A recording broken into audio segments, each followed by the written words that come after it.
এই মুহূর্তে আমার ভিডিওটি যারা দেখছেন প্রত্যেককে রইল সালাম ও শ্রদ্ধা। আশা করি সবাই ভালো আছেন।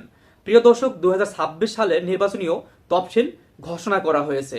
সেক্ষেত্রে ঢাকা বিভাগের টাঙ্গাইল জেলার 8টি আসন নিয়ে বিভিন্ন বিশ্লেষকেরা, বিভিন্ন মতাদর্শীরা বিভিন্ন ধরনের কথা বলেছেন। সেক্ষেত্রে সংসদীয় আসন 130, টাঙ্গাইল 1, ধনবাড়ী ও মধুপুর উপজেলা মিলে আসনটি অবস্থিত। এই আসনটিতে জামাতের হয়ে প্রতিনিধিত্ব করবেন অধ্যাপক মমতাজ আলী ও বিএনপির হয়ে প্রতিনিধিত্ব করবেন ফকির মাহবুব আনাম স্বপন। এই আসনটিও আওয়ামী লীগের ঘাঁটি বলা যায়। এই আসন এখন পর্যন্ত বিএনপি তেমন সুবিধা করতে পারেনি। আওয়ামী লীগের অবর্তমানে আসনটিতে জামাতই খুব বেশি জনপ্রিয়তা অর্জন করেছে এবং আসনটিকে সক্রিয় রেখেছে। সেক্ষেত্রে বলা যায় 2026 নির্বাচনে জামাত বিএনপি লড়াইয়ে আসনটিতে জামাতই এগিয়ে থাকবে এবং জামাতই জিতে যাবে বলে আশা করা যায়। সংসদে আসন 131, টাঙ্গাইল 2, ভুয়াপুর ও গোপালপুর উপজেলা মিলে এই আসনটি অবস্থিত। আসনটিতে জামাতের হয়ে প্রতিনিধিত্ব করবেন হুমায়ুন কবির ও বিএনপির হয়ে প্রতিনিধিত্ব করবেন আব্দুল সালাম পিন্টু। আব্দুল সালাম পিন্টু একজন জনপ্রিয় ব্যক্তি এবং সাবেক সাংসদ ছিলেন। বর্তমানে আব্দুল সালাম পিন্টু বিএনপিকে এই আসনটিতে সক্রিয় রেখেছেন। আওয়ামী লীগের অবর্তমানে আসনটিতে জামাত প্রার্থী খুবই জনপ্রিয় ও সক্রিয়, আবার বিএনপিও খুবই সক্রিয়। তবে বলা যায় জামাত বিএনপি নির্বাচনী লড়াইয়ে আসনটিতে বিএনপি এগিয়ে থাকবে এবং দিন শেষে বিএনপি এই আসনটিতে বিশাল ভোটে জয়লাভ করবে। সংসদীয় আসন 132, টাঙ্গাইল 3, ঘাটাইল উপজেলায় আসনটি অবস্থিত। এই আসনটিতে জামাতের হয়ে প্রতিনিধিত্ব করবেন হোসেন মোবারক বাবুল ও বিএনপির হয়ে প্রতিনিধিত্ব করবেন এস.এম. ওবায়দুল হক নাসির। এই আসনটিতে আওয়ামী লীগ ও বিএনপির অবস্থান খুবই ভালো, জামাতের অবস্থান তেমন ভালো নয়। তবে আওয়ামী লীগের অবর্তমানে আসনটিতে বিএনপি বেশ রাজত্ব করছে এবং খুব ভালো সক্রিয় রেখেছে তারা। আসনটিতে জামাত ও জামাতের প্রার্থী, বিএনপি ও বিএনপির প্রার্থী খুবই জনপ্রিয়। তবে দিন শেষে বলা যায় 2026 নির্বাচনে জামাত বিএনপি লড়াইয়ে আসনটিতে বিএনপি এগিয়ে থাকবে এবং বিএনপি জয়লাভ করবে বলে আশা করা যায়। সংসদীয় আসন 133, টাঙ্গাইল 4, কালিহাতী উপজেলায় এই আসনটি অবস্থিত। আসনটিতে জামাতের হয়ে প্রতিনিধিত্ব করবেন প্রফেসর খন্দকার আব্দুর রাজ্জাক ও বিএনপির হয়ে প্রতিনিধিত্ব করবেন মোহাম্মদ লুৎফর রহমান মতিন। এই আসনটিও আওয়ামী লীগের ঘাঁটি।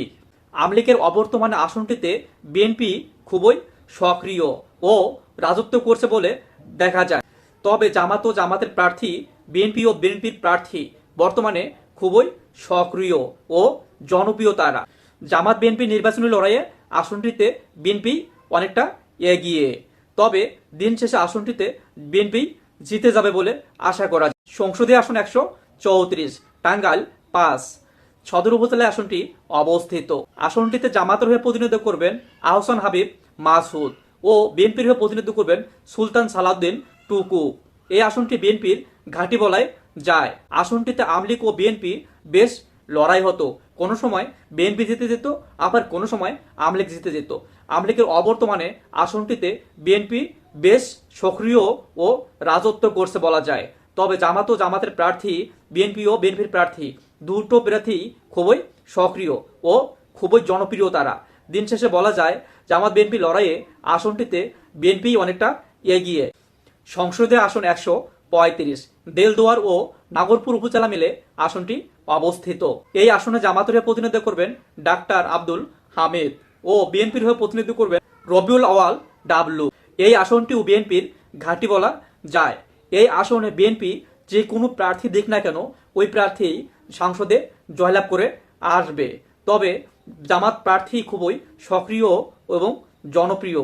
শক্তির দিক থেকে জামাত বিএনপি নির্বাচনী লড়াইয়ে বিএনপি অনেকটা এগিয়ে এবং দিন শেষে আসনটিতেও বিএনপি জয়লাভ করবে বলে আশা করা যায়। সংসদীয় আসন 136, টাঙ্গাইল 7, মির্জাপুর উপজেলায় আসনটি অবস্থিত।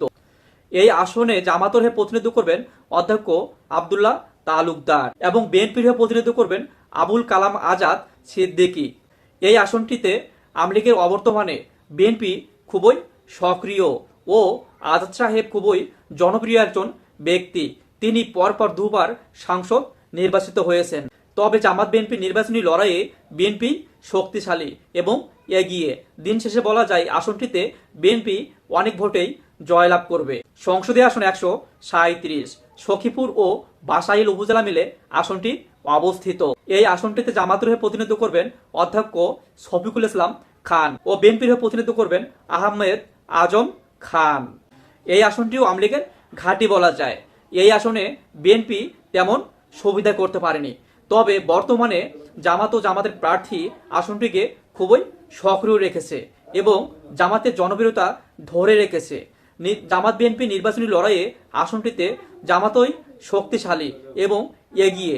দিন শেষে বলা যায় আসনটিতে জামাতই জয়লাভ করবে।